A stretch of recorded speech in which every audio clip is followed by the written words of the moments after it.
Hi everyone, this is Sarah with Powertrain Products. I know it has been a long time since we've had the chance to post a video to our YouTube channel, so I am finally back. I've got some really exciting news.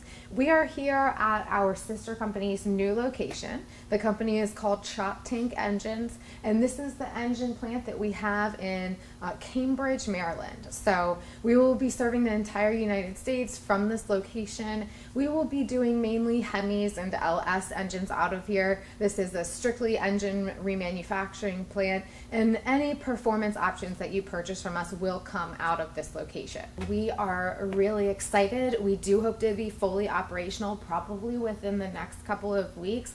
Hopefully I will have some really cool tech videos to show you of the remanufacturing process and some close-ups of some of the upgrades that we do to our units, and some information about our performance units. So if you have any questions or videos you would like to see, definitely tell me in the comments section, and we will see you next time.